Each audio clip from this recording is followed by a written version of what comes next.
Alors dans cette vidéo, on va voir 3 bonnes pratiques que vous utilisez sûrement et qui peuvent nuire à votre taux de conversion. On va voir également en quoi les bonnes pratiques ne sont très souvent pas une bonne solution pour optimiser vos conversions. Et on va voir dans quel cas vous devez les utiliser et dans quel cas vous ne devez pas les utiliser. Et comment booster vos conversions avec une vraie stratégie plutôt que copier des quick wins par-ci, par-là. Avant d'aller plus loin, si l'optimisation des conversions ça vous intéresse, il y a plus de 200 ressources, des cours vidéo, des études de cas, etc. Les inscriptions sont gratuites, le lien est en commentaire. Avant de vous énumérer ces 3 bonnes pratiques CRO démontées et qui ne fonctionnent pas à tous les coups et que vous devez éviter, il faut revoir le processus CRO. Le processus CRO, c'est celui-ci. On voit qu'au début, on peut utiliser des bonnes pratiques avec l'analyse heuristique, le benchmarking, le fait de copier d'autres sites dans notre secteur avec des tests qui ont gagné. Mais le plus important, c'est de faire de la recherche, de l'analyse, de prioriser et surtout de tester. Un processus itératif, c'est indispensable en CRO. Et en fait, les bonnes pratiques, ça représente que 5% en fait, de tout le travail qui peut être fait. Et même les bonnes pratiques doivent être analysées, mesurées et testées. Si on regarde aussi, dans les bonnes pratiques, il y a des bonnes pratiques qui ont plus de valeur que d'autres. Ici, on a par exemple des bases de données ouvertes comme Bymar, Goodui, etc. Ici, on a des bonnes pratiques qui sont priorisées, qui sont basées sur des tests utilisateurs complets, etc. Par contre, tout ce qui est bonne pratique UX, gérer le contraste, l'ergonomie, etc., à moins que vous ayez un site vraiment catastrophique, appliquer ce genre de bonnes pratiques ne va pas vous apporter d'énormes résultats. Par contre, tout ce qui est bonnes pratiques liées à la proposition de valeur, la clarté, les biais psychologiques liés au copywriting, ici, vous pourrez obtenir un peu plus de résultats. Là, ici, avec ce avant-après, on le voit directement que c'est mieux, que ça passe mieux à l'œil. Mais le fait de faire ce genre de redesign sans tester chaque optimisation une par une, ça va vous mettre en fait dans un contexte un petit peu aléatoire. C'est-à-dire que, imaginons ici que vous avez une augmentation du taux de conversion avec ce redesign, vous ne savez pas exactement quelle optimisation a permis une augmentation. Vous avancez un petit peu au hasard et surtout aussi, vous ne tirez pas d'apprentissage. Là, si vous avez une augmentation, vous ne tirez aucun apprentissage.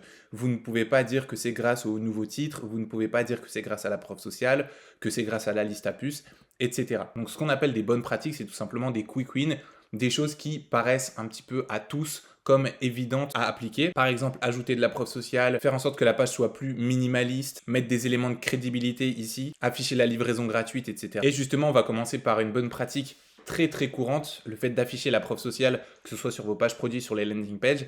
Parfois, dans certains cas, ça peut ne pas fonctionner. Ici, c'est un cas réel avec un client.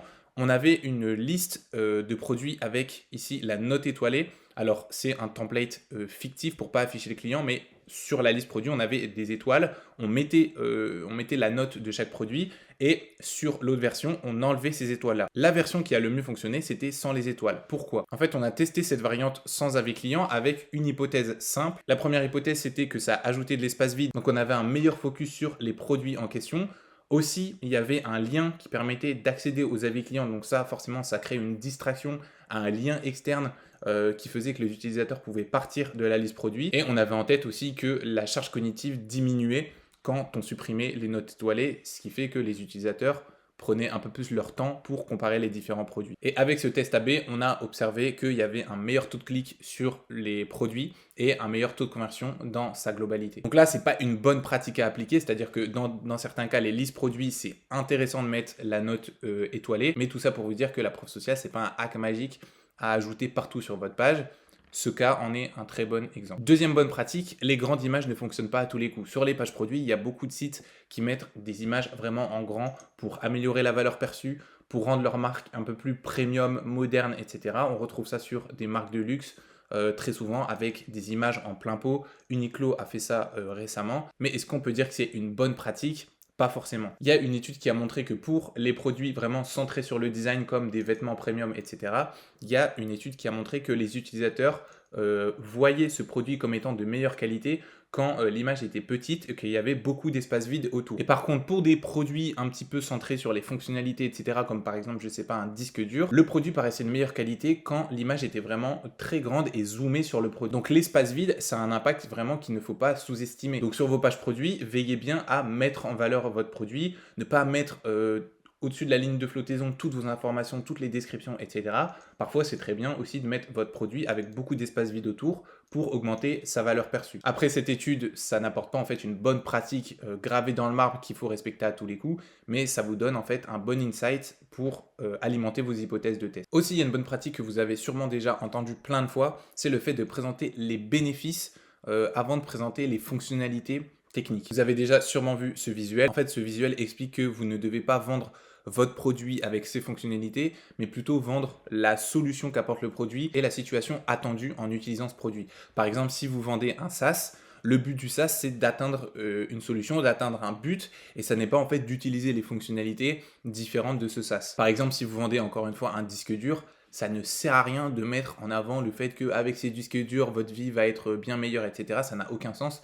Dans beaucoup de cas, les utilisateurs cherchent juste à comparer votre produit avec d'autres, à comparer l'efficacité de votre produit avec d'autres, et dans beaucoup de cas, les utilisateurs, leur premier argument pour choisir votre produit, c'est les fonctionnalités.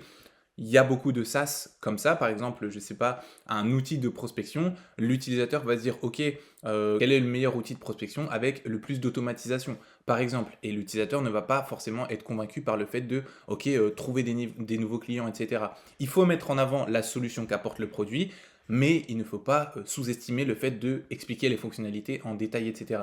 Ça peut être des tests que vous pouvez effectuer sur votre landing page, le fait de mettre en avant je ne sais pas, une fonctionnalité par rapport à d'autres, des bénéfices par rapport à d'autres, etc. Mais il ne faut pas être dogmatique là-dessus. Et le meilleur moyen pour savoir si vous devez parler de vos fonctionnalités, de vos bénéfices, de la solution, du changement que vous apportez dans la vie de vos utilisateurs, le meilleur moyen c'est de connaître vos utilisateurs et faire de la recherche et de l'analyse.